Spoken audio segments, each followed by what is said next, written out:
Bismillahirrahmanirrahim. Assalamualaikum warahmatullahi wabarakatuh. Senang berjumpa kembali dalam video ini. Oke, dalam video ini kita akan membahas tentang merencanakan program aktivitas fisik teratur. Bagaimana cara merencanakan program aktivitas fisik secara teratur ini? Baiklah, kita akan membahas satu persatu.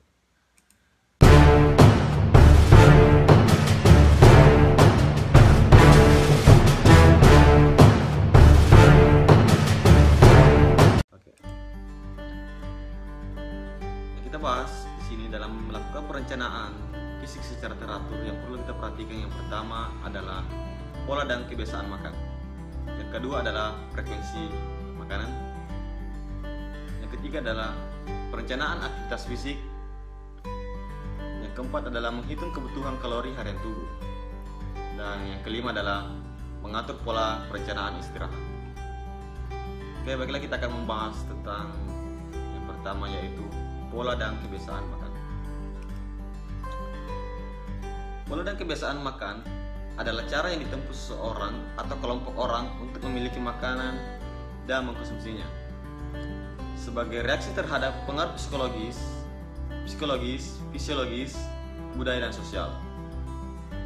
Pola makan memiliki 3 komponen penting, yaitu jenis, frekuensi, dan jumlah.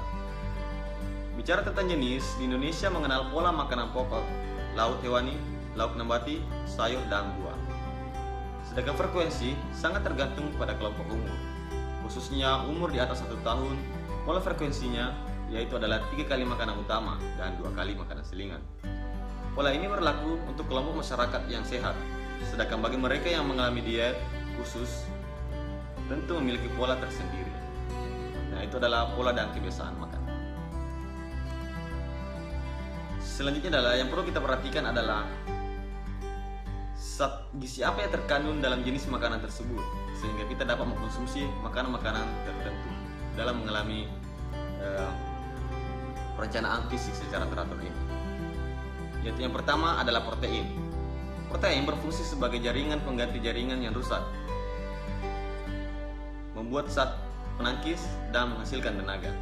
Jenis makanan yang mengandung protein adalah daging, ikan, susu, unggas, tahu, tempe, dan kacang-kacangan. Yang kedua adalah lemak. Lemak adalah sumber tenaga kedua, penting untuk kesehatan kulit. Jenis makanan yang mengandung lemak adalah minyak, lemak, keju, mentega, dan margarin. Yang ketiga adalah karbohidrat. Karbohidrat adalah sumber tenaga utama, pembawa zat-zat gizi lainnya. Jenis makanan yang mengandung zat karbohidrat adalah nasi, jagung, sagu, roti, gula, madu, sirup, dan lain-lain.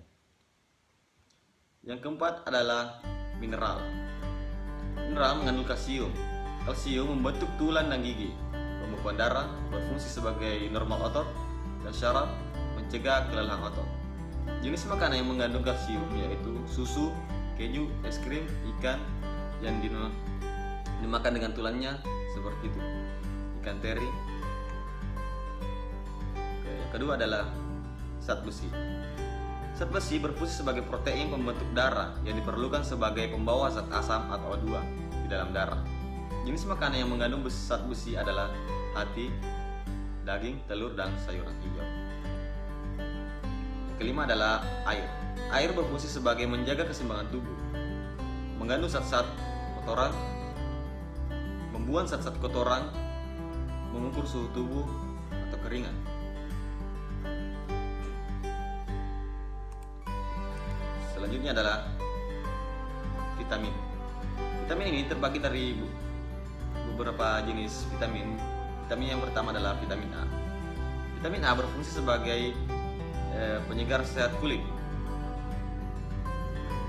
halus untuk kesehatan jaringan, selaput lendir, dan mencegah rabun senja, serta pertumbuhan normal tulang.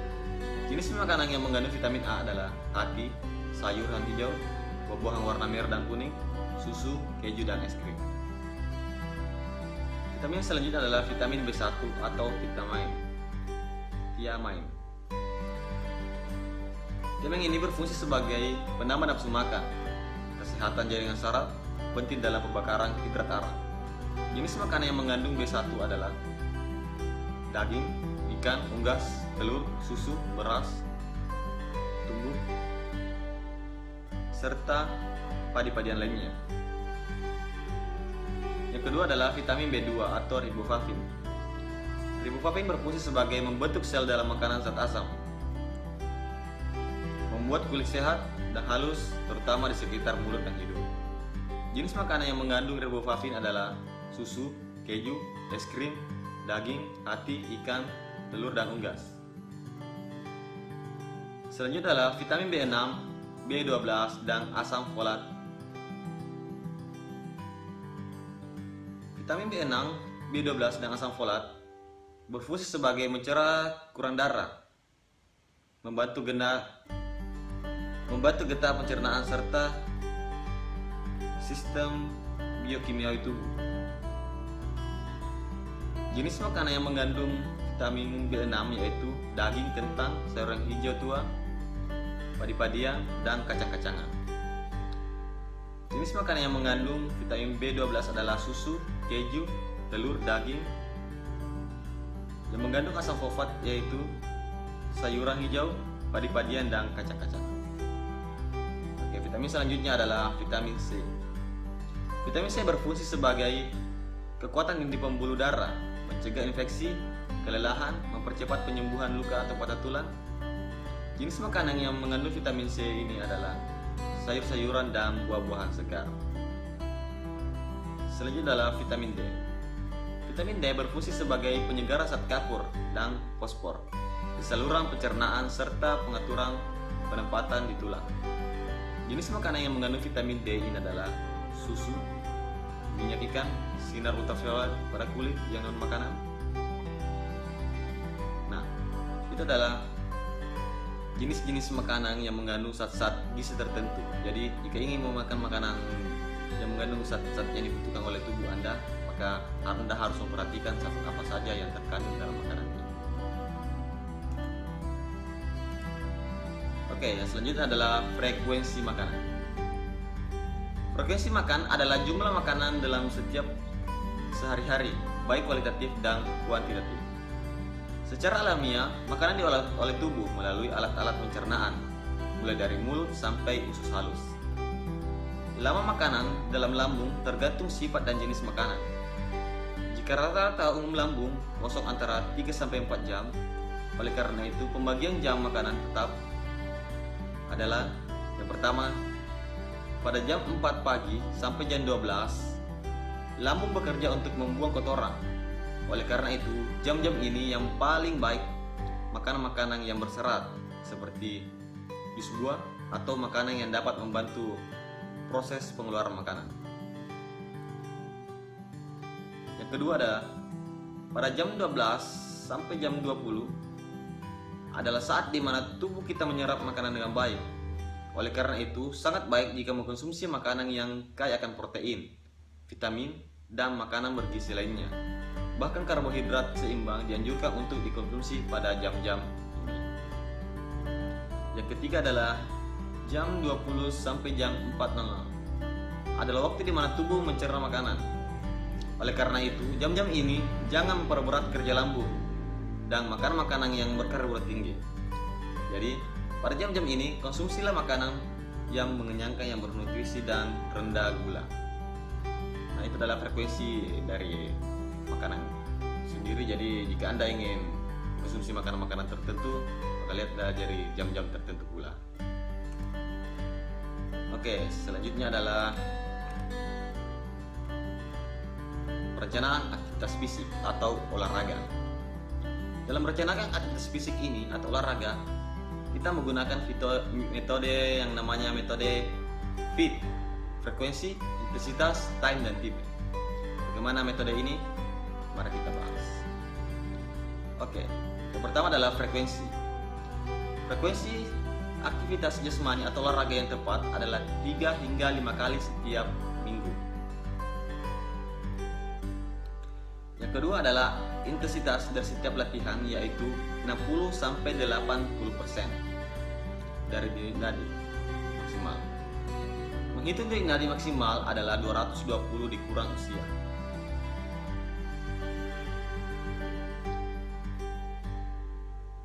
Yang ketiga adalah tipe.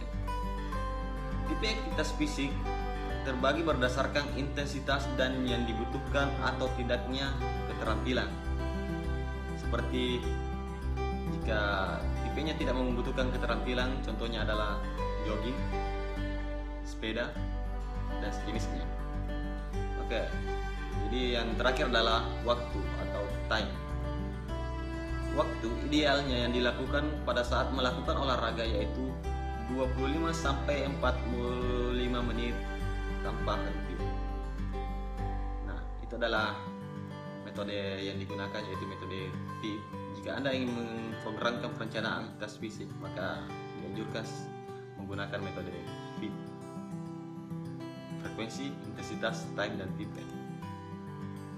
Selanjutnya adalah menghitung kebutuhan kalori harian tubuh.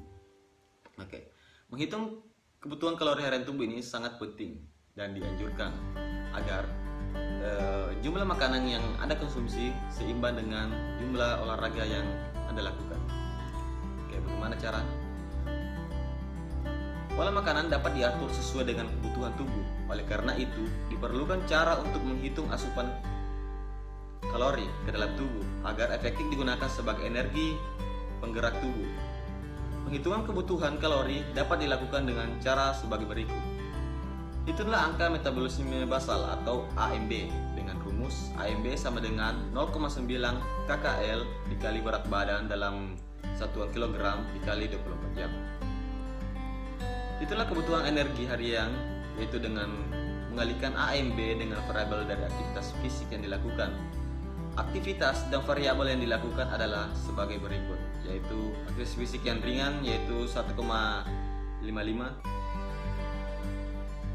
sedang 1,70, dan yang terakhir adalah berat yaitu 2,00.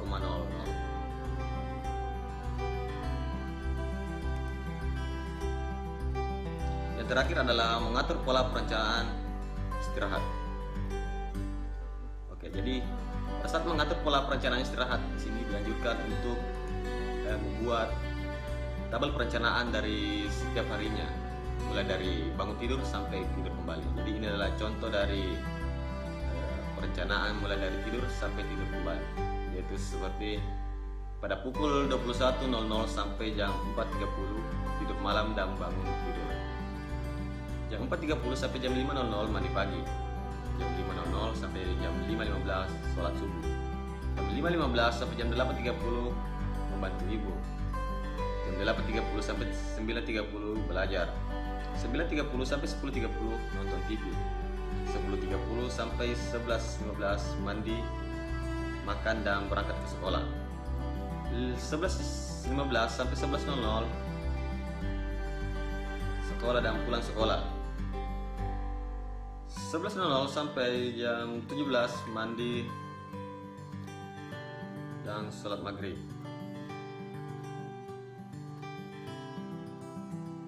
17.30 sampai 19.30 belajar, dan 19.00 sampai 20.30 nonton TV. 20.30 sampai 20.30 sholat isya dan tidur kembali. Nah, ini adalah contoh dari pola istirahat dalam hal mengatur aktivitas setiap harinya. Oke. Mungkin inilah yang sempat kita bahas tentang pola perencanaan aktivitas fisik secara teratur. Semoga bermanfaat. Sampai ketemu di video selanjutnya. Assalamualaikum warahmatullahi wabarakatuh.